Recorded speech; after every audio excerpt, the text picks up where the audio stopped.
di Mapindo, kembali lagi bersama saya Muhammad Rahman. Pada kali ini kita akan membicarakan tentang Datuk di Minangkabau atau lebih tepatnya di Sumatera Barat. Saya bersama dengan Bapak Datuk Raja Jalil. Pada Bapak, saya mau bertanya Bapak, jadi apa itu Datuk dalam Minangkabau? Terima kasih atas pertanyaan yang diberikan kepada saya. Yang pertama yang dikatakan datuk itu boleh dikatakan sebagai hulu dalam kaum. Jadi untuk mengangkat seorang guru itu harusnya sepakat kaum para taksan. Nah, itu pengangkatan seorang guru sekaligus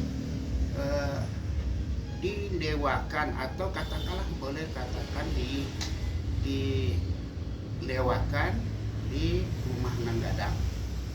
Nah, itu namanya datuk. Kemudian sebenarnya datuk dalam Minangkabau itu sama dengan identik penghulu dalam kaum. Nah, penghulu dalam kaum itu adalah mengayomi seluruh kepentingan dari anak keponakan dalam nagari yang membidangi katakanlah sebagai misalnya membidangi suku dalam Minangkabau. Di dalam Minangkabau suku itu kan ada dua, sifatnya ada dua. Yang pertama katakanlah suku adat Koto Piang, lembaga adat Koto Piang. Katakanlah yang kedua adat Caniago. Kalau sifatnya adat Caniago, sifatnya itu katakanlah kata bersepakat. Katakanlah bersepakat dalam membicarakan suatu masyarakat. Nah, kalau di posisinya, kalau di Koto Piang itu bajanjang naik, batanggo turun. Itu di Koto Piang. Nah, jadi kalau di Bodi Caniago tadi merupakan suatu perkatuan kata Pagalau. Kata Pagalau itu maksudnya semua orang yang ada di kaum itu bisa bicara. Itu namanya Bodi Caniago. Jadi di dalam kaum itu boleh dikatakan kami yang mengayomi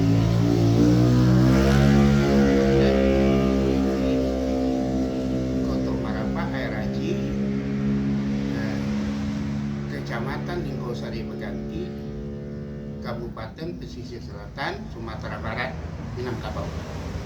Nah, jadi bila kita lihat adat yang berada di Air Haji sifatnya adat Koto Piang, mengangkat kaum dan mengukuhkan seorang nenek mama itu membutuhkan katakanlah membutuhkan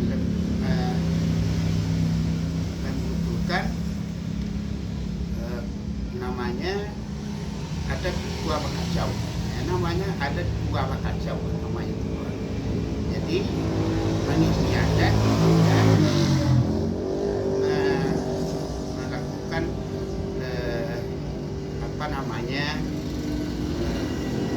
tanduk batanam buah bakacau. Jadi tanduk batanam buah bakacau itu di dalam rumah Nanggadang.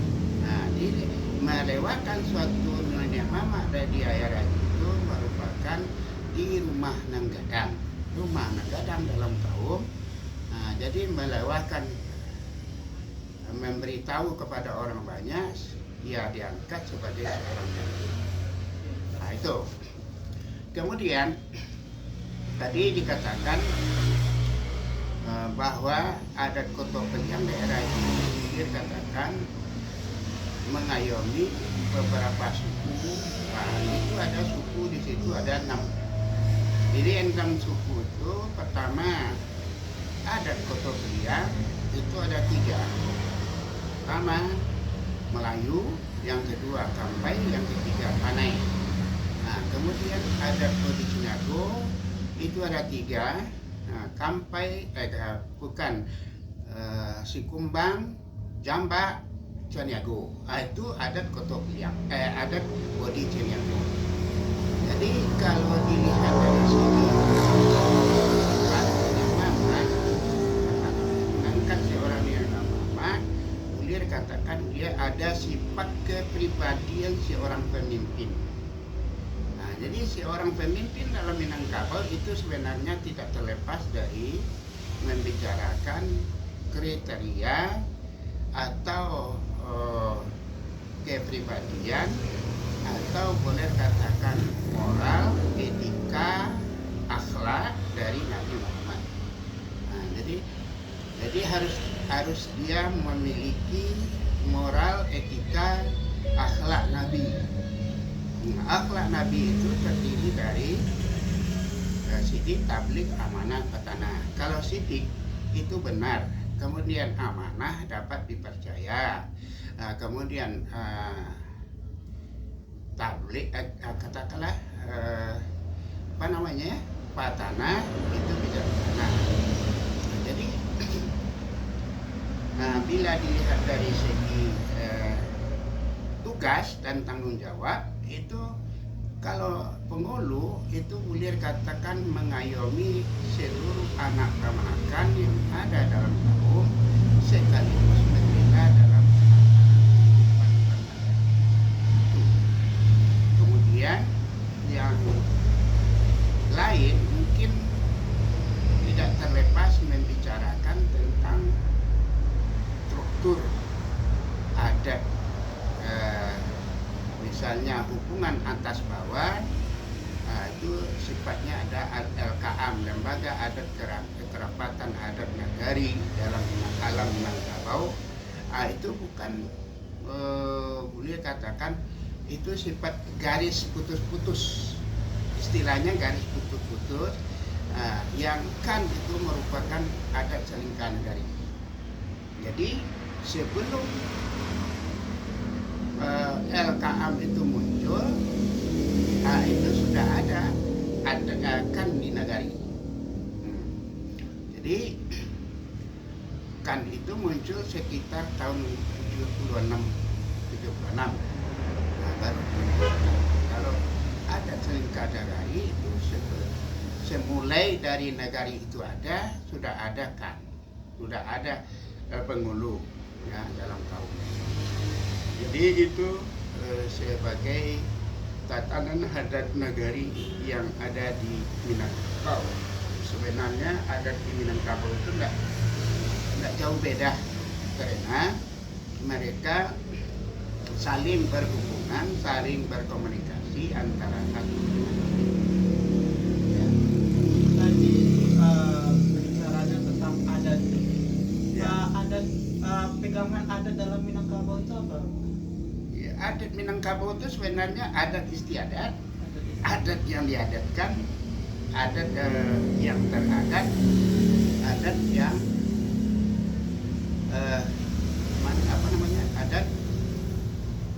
adat yang diadatkan, adat istiadat, adat teradat, kemudian adat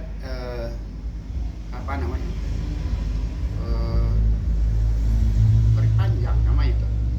Nah, itu biasanya. Ini adat Minangkabau empat itulah. Jadi kalau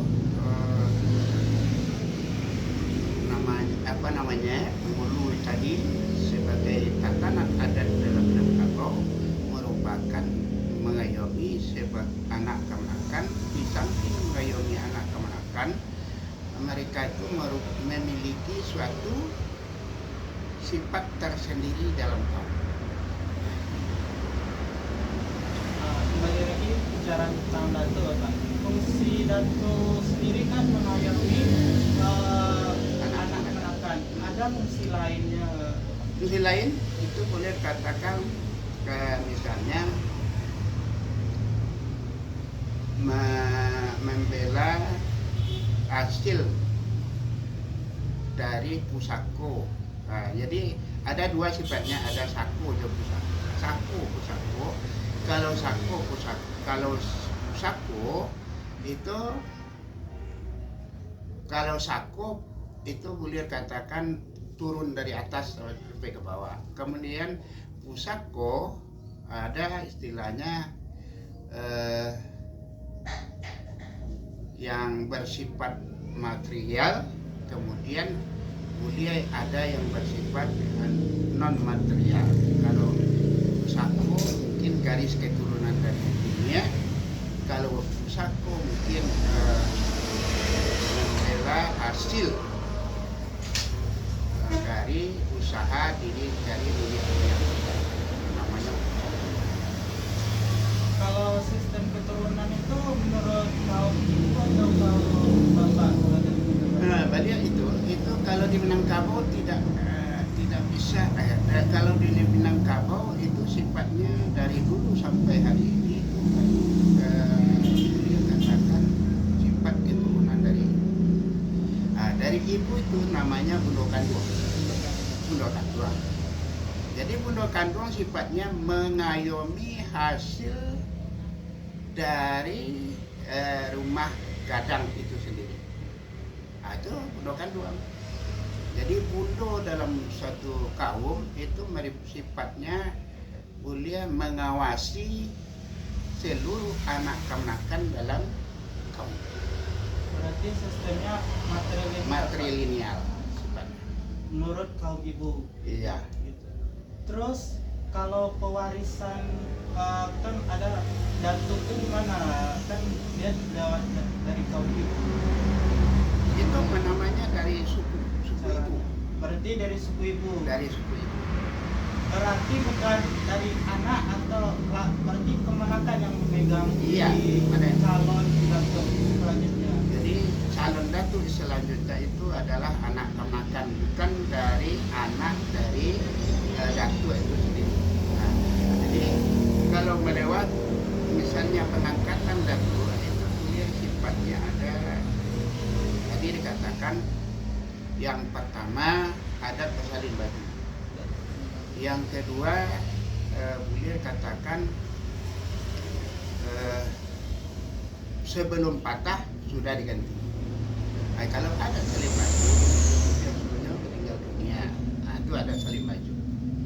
Nah, kemudian kalau sebelum patah sudah diganti, itu sifatnya bila si orang nenek mama itu berhalangan tetap, misalnya tidak mungkin menghidupkan istilahnya tinggi, darah tinggi, lurah dalam, tidak mungkin mengayomi anak kemenakan lagi, maka boleh kita tunjuk anak kemenakan sebagai pengganti seorang sifatnya itu, sifatnya boleh dikatakan harus ada kesepakatan kaum. Nah, jadi walaupun kita boleh mengganti, tapi kesepakatan serentak sandi sepakat kaum. Apakah dalam pengangkatan sebagai datuk itu ada prosesi juga, kan ada kesepakatan gitu? Iya. Jadi kalau kita lihat memang ada kesepakatan, misalnya melalui musyawarah, melalui kerapatan, setelah itu dituangkan dalam berita acara, kemudian disetujui oleh katakanlah oleh sandi. Misalnya sandi itu dalam Melayu ini umpamanya dia Melayu ini empat datuknya. Pertama adalah Datuk Raja Bakti, kedua katakanlah Datuk Raja Haji, ketiga adalah Datuk Bandaroboto, keempat itu dia katakan Datuk Bandaro Badang, itu adalah Andiko Gadang, Andiko dalam kaum. Ya. Nah, jadi yang merestui terakhir itu yang merestui ada kerapatan disidangkan dalam di kerapatan adat kan dituangkan dalam kesepakatan, kemudian disidangkan di kerapatan adat nagari.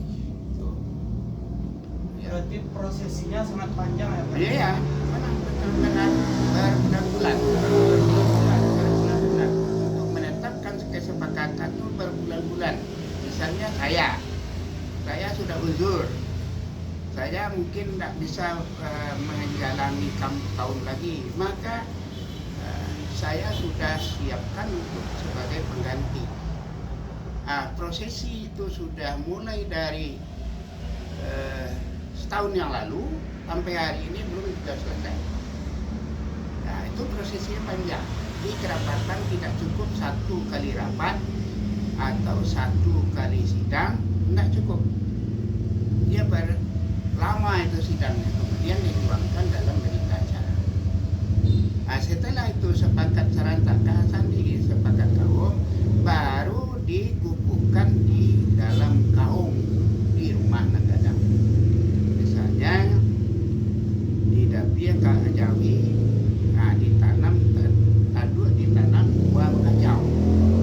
Itu menunjukkan seorang nenek mama. Nah, itu. Adakah apa sumpah atau adakah tanggung jawab yang sumpah luar biasa. dibebankan Ya, oleh misalnya di samping sumpah kepada Allah, di sifatnya ada sumpah maukut, katakanlah itu. Misalnya sumpah itu kate ndak bapucu, ke bawah ndak boleh, di tengah-tengah garis timbang dikutuk Al-Quran 30 juz. Itu sumpah. Jadi di samping sumpah demi Allah, kita itu melaksanakan sumpah maukut, katakanlah begitu. Tidak ada celah untuk melakukan kesalahan. Ya, seorang datuk itu dia katakan tidak ada celah untuk melakukan kesalahan. Bila ada kesalahan, bila ada ketimpangan dalam niat mama, di niat mama itu sendiri, dia ada makan sumpah. Berarti bukan orang sembarangan untuk jadi datuk. Bukan.